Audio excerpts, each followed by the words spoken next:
You're right.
I have an allergic reaction.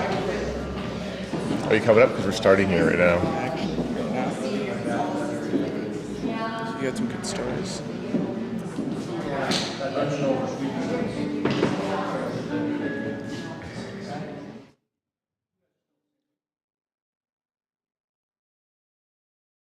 Everyone, I'm just going to ask you guys to take your seat. We're doing a bit of a online webcast of this celebration of life. So I'm going to start in just a moment.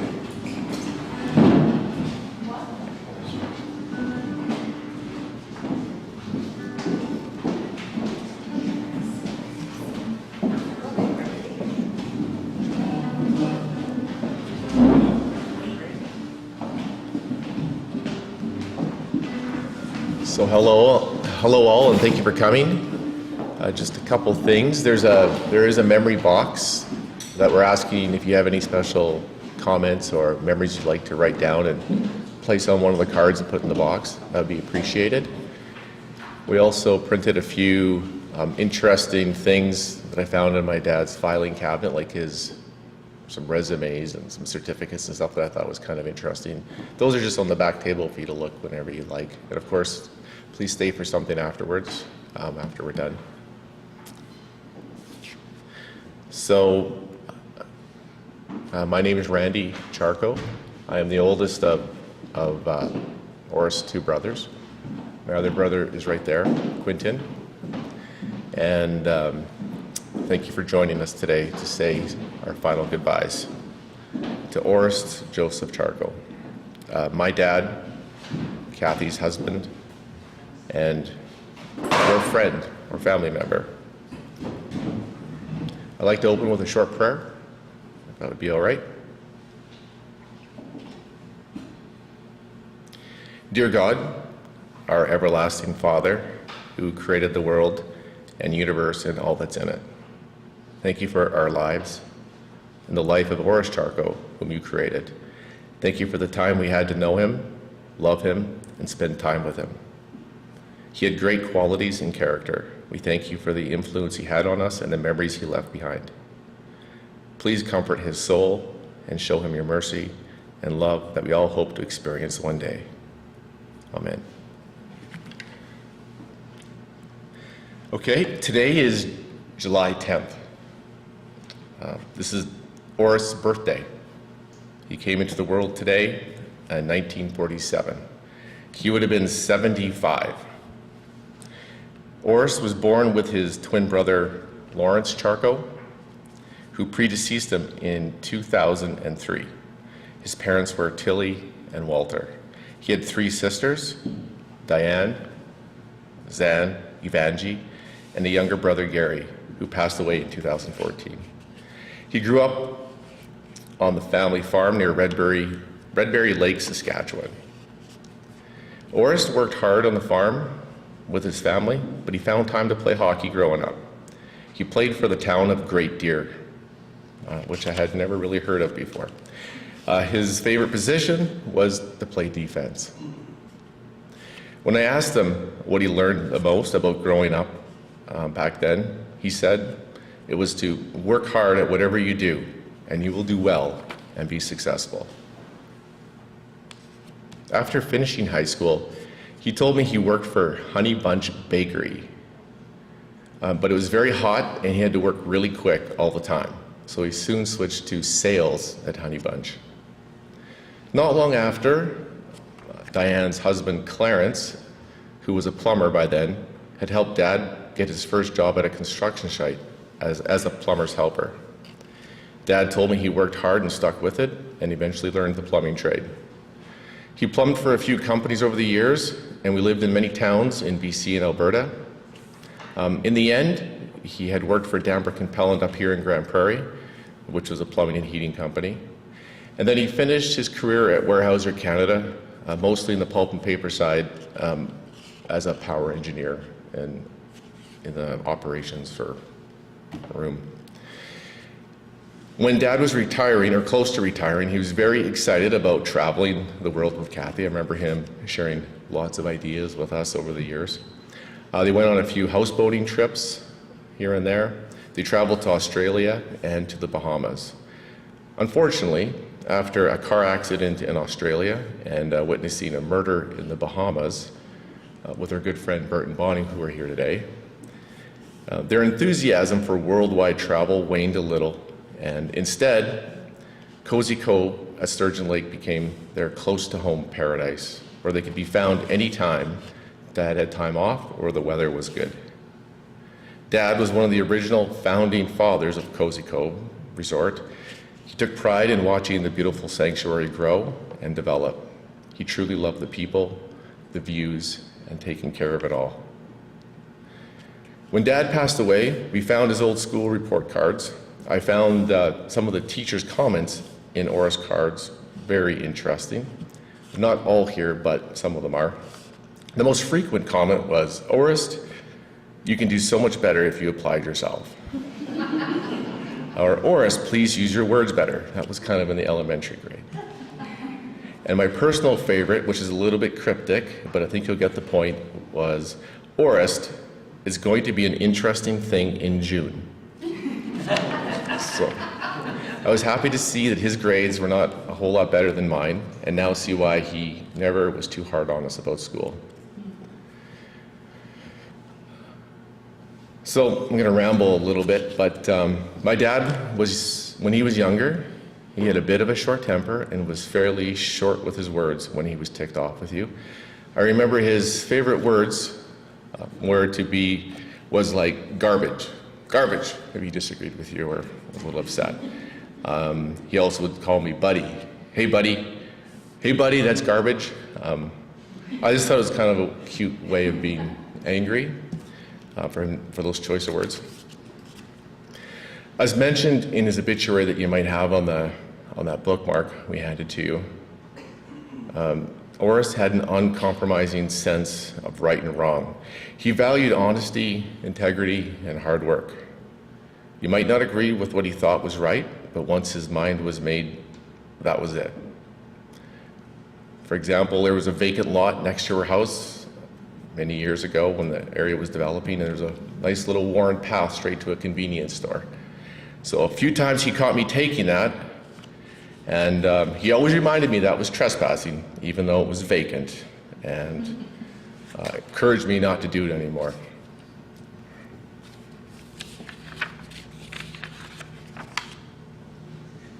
Dad was never afraid to confront anyone about some injustice as well. When I was younger, I remember driving on the highway to Saskatoon when it wasn't doubled yet, and there's a bit of road rage going on back then, and somehow my dad and this guy were having a bit of a disagreement non-verbally, and he had pulled in front of him, slowed down, and we had stopped this person. And I remember thinking, oh goodness, and I just like laid down on the floor as he got out to go, say a few words. And I think it started with, "Hey buddy, what do you think of it?" Like that. And I was like, "Dad, I'm way too small to back you up on this." But he never really ever, got to fisticuffs. There was never any fighting like that. But he would always let them know what they were doing wrong. Another time, Kathy has shared a story with us, which is very cute. A teenager had been walking the dog along his property a few times and was letting the dog, or let it do its business without picking it up. I could just totally see this. And one day, he finally caught the teenager as he was doing it again. And he went out and grabbed the leash from the teenager and said, "Go get your dad. You want this dog back." I don't know how the story ended, except that the kid and the dog never came around again.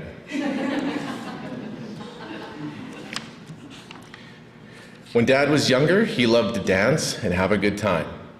He always seemed to be the life of the party.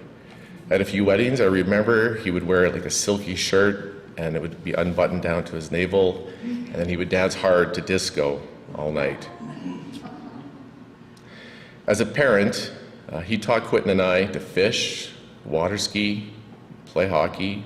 He built his backyard rinks, taught us how to play chess and cards. He took me commercial fishing. We did a lot of things. We even curled together, and I think we won a few championships. Just too many things to kind of remember. Dad was also a very passionate sports fan. He loved the Oilers and the Saskatchewan Roughriders, as long as they're having a good game. If they weren't, I'd have to make myself a little bit scarce and go to a friend's house or go to the gym or something, because his emotions could get the better of him for the rest of the day if they were losing. He was one of the first ones to meet my wife, Tammy, at Weyerhaeuser when we first were working there over the summer. And he would come home and tell me a little bit about her, and I'd always be afraid that he was really going to screw this up for me. I was like, "Dad, just the less you say, the better." But it was what he said to me that made a difference. After Tammy and I had dated for a while, I had once spoken harshly to her.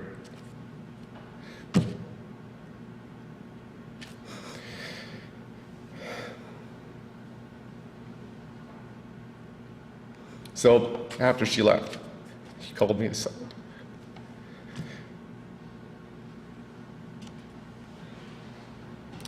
And he told me I should never talk to her that way again.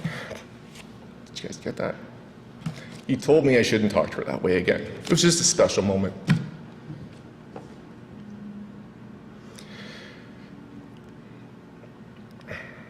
The best times with Dad were when he became a grandpa and would do the odd babysitting job or come over to rejoice in the birth of one of our kids.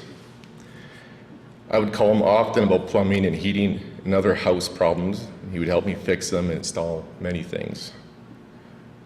As time went on, he was our kids' greatest sports fan. We used to text him and Kathy live updates to hockey and soccer games, and his enthusiasm and his cheering was so uplifting. It was very cute. He would come to all the kids' games when we were in Grand Prairie until his lungs and strength would no longer allow. He never missed a birthday with cards or other special moments. I forgot a paragraph, I gotta backtrack. Orest was also old school tough. He never talked bad about people, never complained about work or showed when he was in pain. Most people would not know he battled a back injury most of his life. As he got older, even through COPD, even though it slowly suffocated him and his body was riddled with cancer, he would never complain or show his discomfort. And as tough as he was also a softie. I don't remember him ever spanking us or really threatening to. And I think I even seen him cry a few times. Orest also had pride in his workmanship. You could see from the quality of his tools, when he did renovations or rebuilt a deck, everything was perfectly straight and over-engineered. His lake lot was spotless and beautifully landscaped. His paperwork meticulously filed. Everything was maintained to a journeyman level. And as kids, he used to get mad at us for taking and losing his tools once in a while, just like I do now with our kids. But in the end of his life, he gave me his tools, and they were his most special parting gifts. They have been a blessing. So when I use his screwdriver or his level, memories and emotions come back every time. Memories of hard work, patience, honesty, kindness, toughness, love, justice and thankfulness, and a voice telling me to slow down, enjoy the moment, and do a good job. I have so much gratitude and appreciation for Kathy for caring for my dad so well, especially into his last days. I can only imagine how challenging it was and it would have been.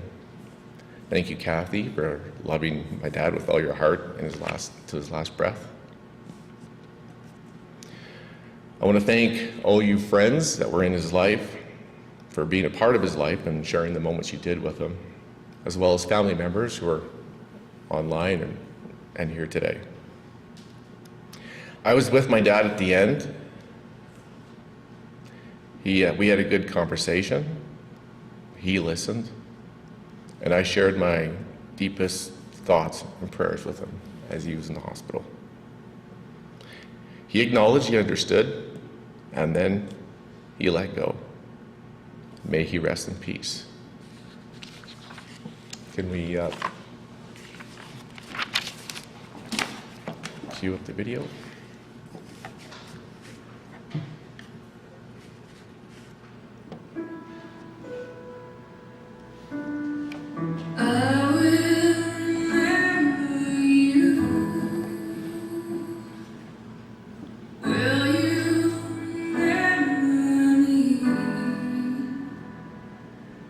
Don't let your life pass you by.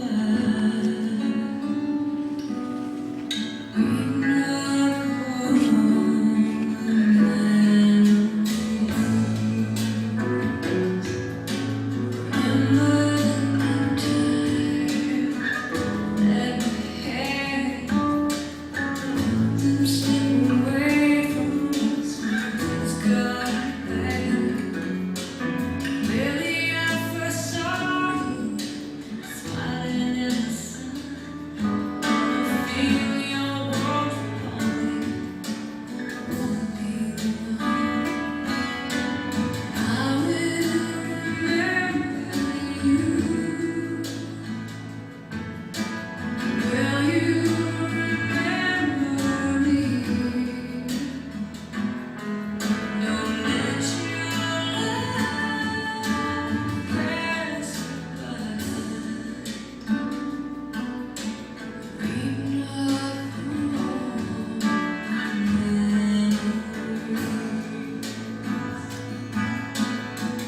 I'm so tired. Now we're going to just move into a couple other people that would like to say something.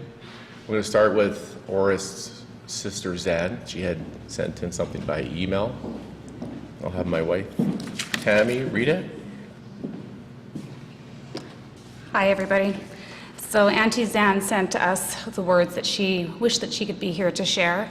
So she wanted us to read it for her. My brother Orest was 2 years older than me.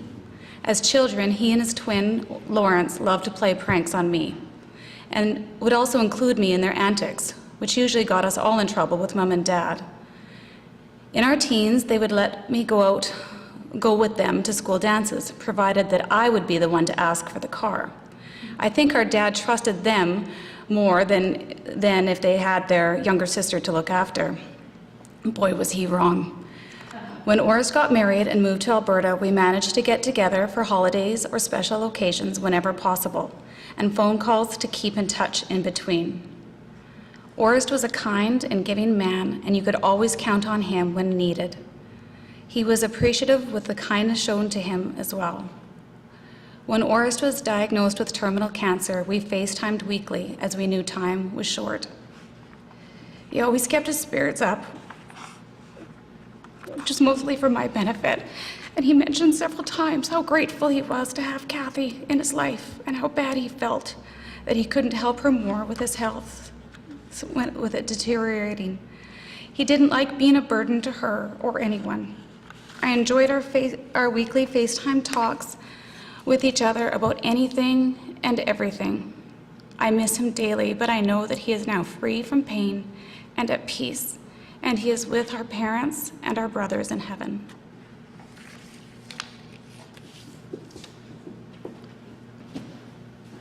Thank you.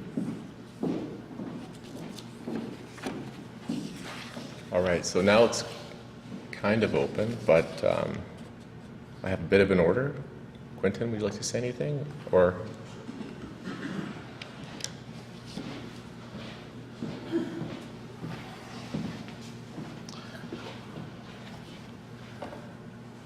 I know Randy started off with saying he's the eldest, but I'm the eldest youngest brother, Quentin Charko. So I will take that. The celebration of life has a different meaning for every one of you. I think you can all attest to that. And we all define it in different ways, and we all have different memories of it. But you can all relate to the core foundation of it is memories. We bring memories back, and we think about individuals we met through our life, or how Dad did one thing, or how Jacob did this, Kathy did that. But we bring those memories forward, and those memories refresh in our brain as we think about Dad. So I encourage you to think about those. What experiences do you have? You know, bring back the positivity of life and the things, the impact he made on you. My father takes credit for introducing Missy, or hooking us up, I guess one would say, right? Took me out he took us out in 2007 out to the Grey Cup to watch the Saskatchewan Roughriders. Like was previously mentioned, he had a huge passion for football. Saskatchewan Roughriders in particular were one of those things. And by God, Saskatchewan Roughriders won the Grey Cup that year, and I won a wife. And it was a good day, a good week. But when we were at the spreading the ashes at the lake, and by the way, he would have probably frowned upon that because it was against the law. But we all felt that. We felt guilty about doing it, but at the same point, it was the most fitting place for him. Growing up as a child, in the summers, we'd always be out at Cozy Cove from a young age, living in an orange tent or tarp when it was pouring rain on us. And there's 4 or 5 children coming out of there, like my cousins. We were just all soaked. Right when Cozy Cove was at its infancy, it was just a tenting ground. All the way to running along the beach that comes and goes through years as the water rises and goes down, fishing along the shoreline, trying to catch fish. To his little point out at Mission, I think it's Mission Beach, where he used to take us trolling between this weed bed. We'd catch walleye. And again, I know he was a stickler for laws, but he had ways around it. He'd put all the children in the boat, as many as he could. We'd all limit out on our walleye. So you'd have 40 or 45 fish coming out in one day. It would be, that's what I remember anyways, but that's a memory I like to share and keep fresh in my head. And he hated jackfish. It was disgusting to him. He used to think it would make him sick. He used to actually curse when he came in the boat and the slime, and he'd almost puke when he was pulling them off. And he'd be mad at us for catching it. So you could hear him gag. But yes, my fondest memories with Dad in the summers were definitely at Cozy Cove, growing up there through the summers and just fishing where he loved to be. And I invite you to come up here and share your memories. That's important. Keep them alive. Thank you. thank you, Quentin. We have Larry in the audience today. Larry has known my dad since the time of Danbrook and Pellin and worked with him at Weyerhaeuser.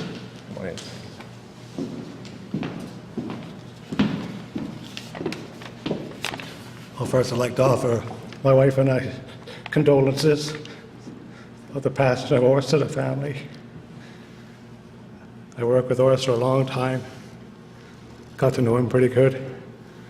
I don't even know when we began to work together, but the amazing thing about working at Weyerhaeuser at the time is that we had a lot of time to talk.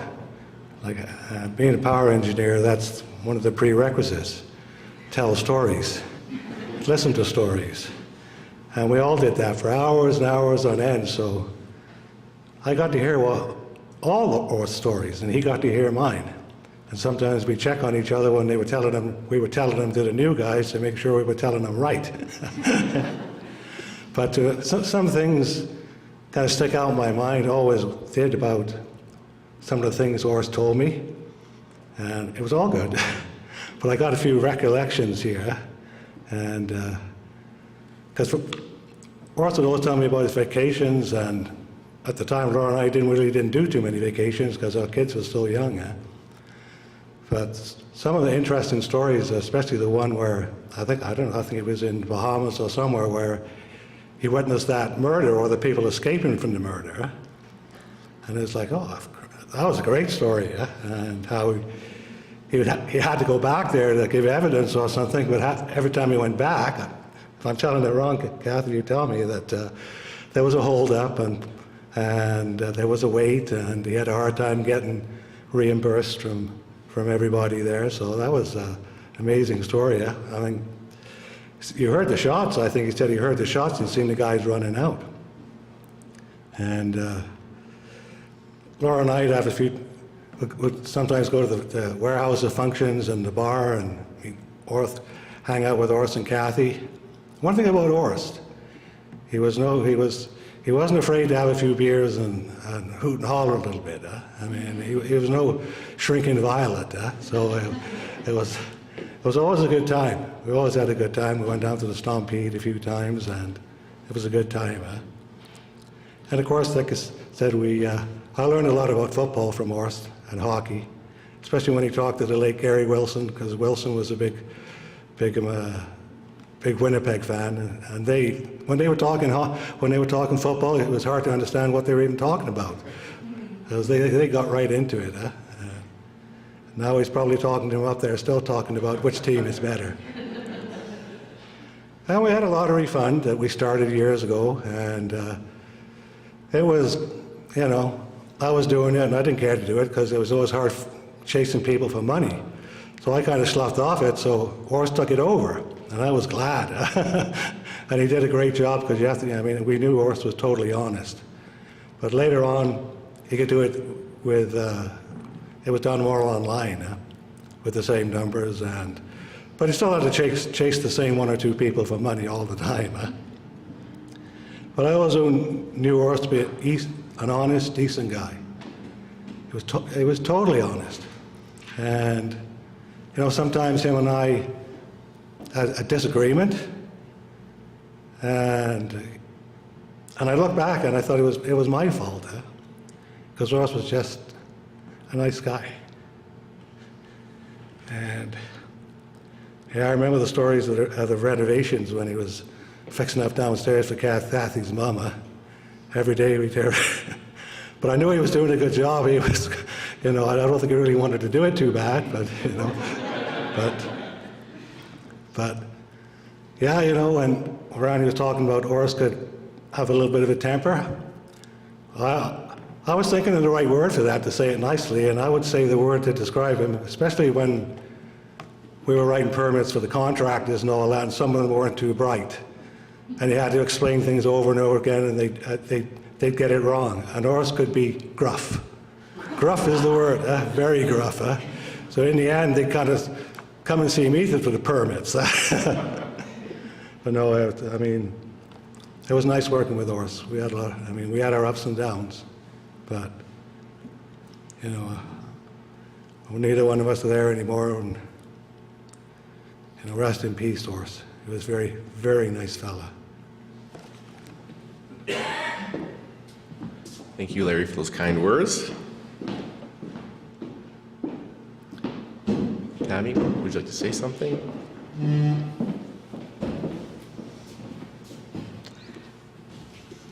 I just had a couple memories I wanted to share because Randy was right when I did meet Orest before I met Randy, but I knew about Randy.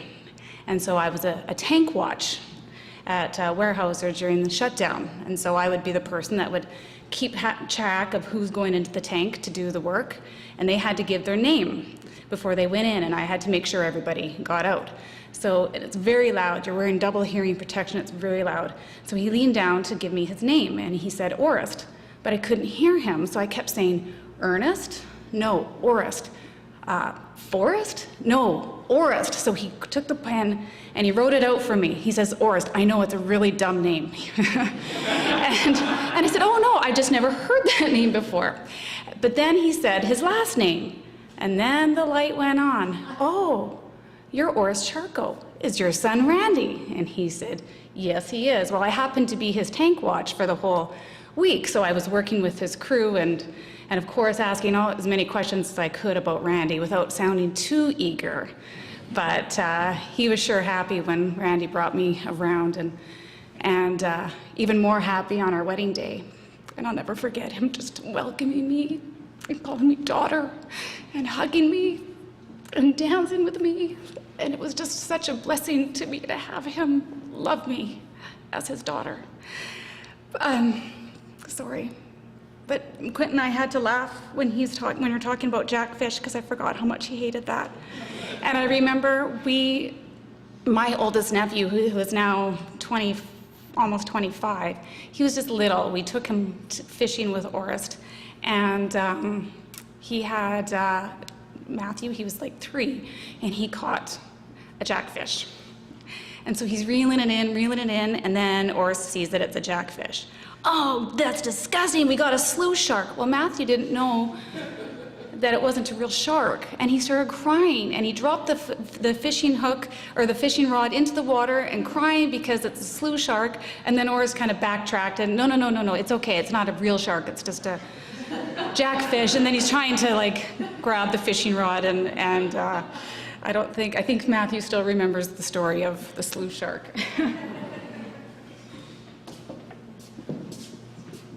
Thanks, Tammy. Is there a poem to be read? Yeah. Jacob, my son, will take over. Let me just find it here. Well, thank you all for being here today to celebrate the life of my grandpa. Just before I start, I had a short story to kind of go with what my uncle and my grandpa said, or my father, with his to represent his character and how he operates. With my girlfriend here, I brought her about last year when he wasn't in the greatest health. He was having a tough time, but his character still shone through every time I was able to see him. And it was in the peak of COVID, so I felt a little sensitive kind of bringing someone else around the house when I was stopping in.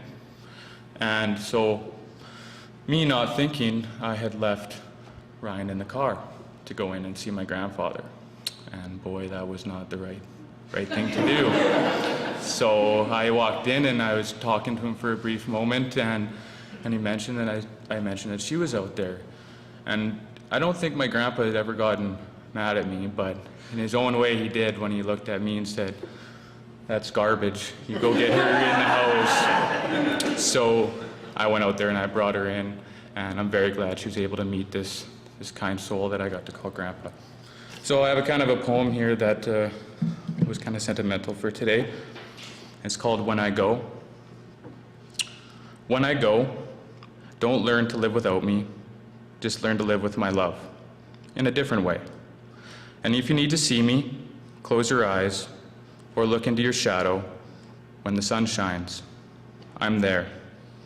Sit with me in the quiet, and you'll know that I did not leave. There is no leaving when a soul is blended with another. When I go, don't learn to live without me. Just learn to look for me in the moments. I will be there. All right, and may you rest in peace. Thank you. Thank you, Jacob. At this time, would anybody else like to say anything?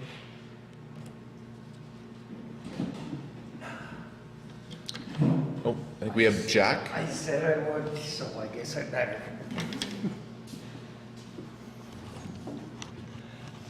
Oh, can you hear me? Okay, that's bad. I'm Jack. Orest and I were work partners and friends for a lot of years. I had originally, when I walked in here, was not going to say too much or anything, actually. And then I started hearing things about out at the lake and such, and I figured I got to tell this story, even though it might not be totally appropriate. My mom and dad had a cabin or a trailer out at Cozy Cove by where Orest did. And of course, I'd go out there on weekends when or days off when we were working together, and Orest was always out there on his days off. So one day he got his boat worked on, and you name it, and I was sitting there, I went down, and yeah, okay, we were drinking maybe a whole bunch. And you name it, and we decided, well, we're gonna put this boat in the water, see if it runs good now. So we go get my truck, back it into the lake, and Orest fires up the boat, and he goes, holy, it's running great. We gotta just go for a test ride. Okay, sounds good. It's about 10 o'clock at night now. And we, definitely shouldn't have been going on the lake, but we went anyway. What the heck? This is a lot of years ago when we were both in partying days, I guess you could call it. So I can't remember the young fellas that had the store, but we talked to one young fella and his girlfriend, I think it was, into coming out for a boat ride with us. The only thing is, we kind of made a slight error in ways, and there's a plug in the back of that boat. It's supposed to keep water out. We kind of forgot to put that in. Hopped in the boat, headed out from Cozy Cove to the main lake, and Orest is, it's not right. And I can't remember the word that he always used already. My memory's gone, you gotta excuse me. And says this boat won't get up and plane. They worked on the motor and it just won't get up and plane. And this and that, and there's a storm coming, and we're drinking rum, and we're going, yeah, we'll make her type thing. And then Orest goes, we should have put gas in this boat. Why, Orest? Well, because that gauge says we're empty and it's starting to sputter. Okay, well, I can see lights way over there because we're out in the main lake by now, right? And then the boat quits. And we go, okay, I guess we're sleeping on the lake for the night. And, well, now we got problems because we're out of rum. Well, Orest goes, I got a trolling motor. That'll get us over to shore. Well, it did, but it took about 2 hours and a bottle of rum. And we got to shore, and I can't remember, we were way down the lake from Cozy Cove anyway. We walked into a cabin, and lo and behold, we know the guy in this cabin. So there you go, there's another bottle of rum. And we finally get a ride back to my truck, or back to Orest's cabin, spend the night, get up, and the man taught me how to, well, didn't teach me, but reminded me on the perfect breakfast when you're camping, can of beans and a pound of wieners, and you got her made. You're good for the day, right? All fair and good. We go, have our wieners and beans, and jump in my truck, go to get the boat, blow the transmission out of my truck, because we're still 3/4, whatever. Finally get the boat out of the water, bring it back, find out that it was just the bottom hole was right full of water. We got the plug in, but couldn't get it out, pump the water out, because village pump wasn't, it was just not a good night. But we had a great time. Cleaned it all up afterward, put the plug in the boat, took it out for a run with gas, ran great. Come back and finished our weekend off and went back to work on the Monday for 4-day shifts, and nobody'd believe us. So up until now, I just shut up about it. I don't know whether Orest even told Kathy. I know. Are you the one that dived after a fish? Yeah. So maybe there was a water run. All I can say is Orest was a really good friend. We worked together a lot I was the guy that would go to Larry for the permit after Orest got done telling me that after Orest got done telling me, I'd go to Larry, get my permit, go out, and then Orest would tell me how to fix it. And that went on for about 30 years. But it doesn't matter. We had a great time. The man was really good. I wish I would have got to know you young folks better. And you name it, and I don't know what else to say. I'm just babbling. I don't have papers like Larry does and organized. That's why I always went to him for the permit. Thanks a lot. Thank you, Jack, for sharing that. That was great. Now, Kathy, would you like to get ready to... Kathy's going to play her violin, a special song that Dad would like. It's called Ave Maria.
Wonderful.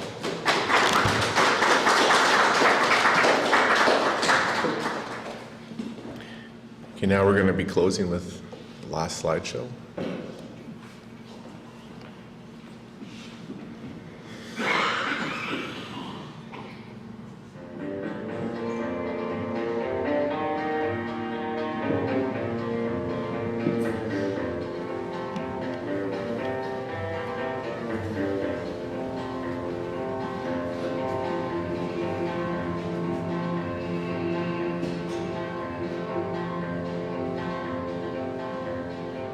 I keep a close watch on this heart of mine. I keep my eyes wide open all the time. I keep the ends out for the tie that binds. Because you're mine, I won't the line.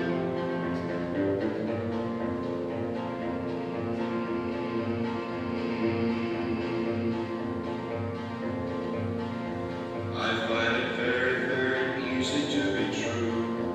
I find myself alone when each day is through. Yes, I'll admit that I'm a fool for you. Because you're mine, I walk the line.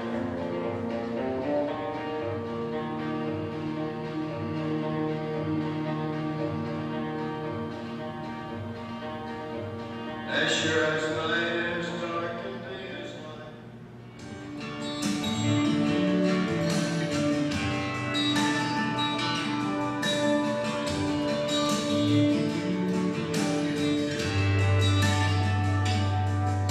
I'm sorry, man, don't hang up, no, I ain't said nothing. I don't know what I was thinking when I called. I guess I would. Yeah, I was just down on my luck, having some trouble with this old truck. And the guy that used to pick up, he could fix anything. Sometimes I forget these 10 digits ain't my lifeline anymore. Every now and then I dial 'em up. Life gets tough when the bridge goes. Sorry about the wandering hang-ups. Early morning, late night wake-ups. It was just me. In case you wonder, you've got Dad's old number.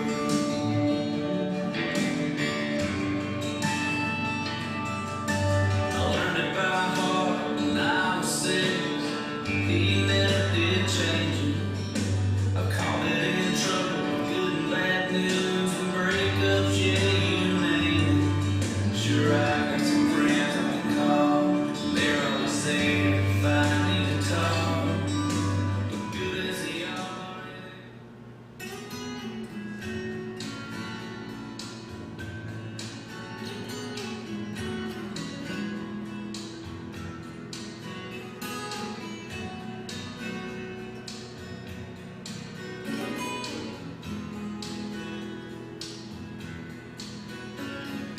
Grandpa,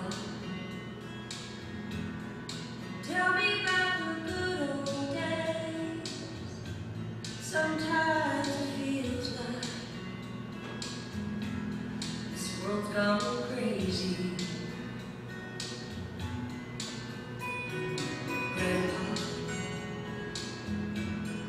take me back to yesterday, where the line between right and wrong didn't seem so easy. Lovers really fall in love to stay, stand beside each other, come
Thank you. Thank you, Tammy, for making all those videos.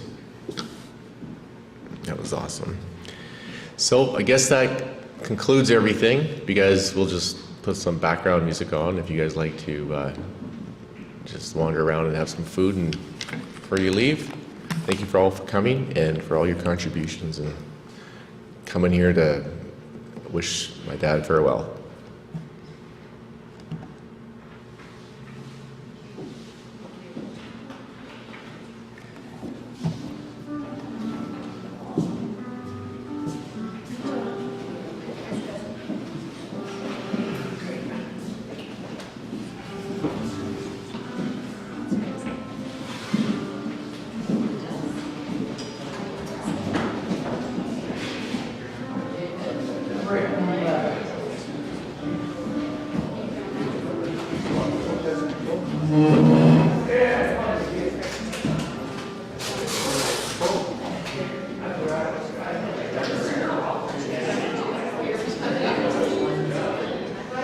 Thank you.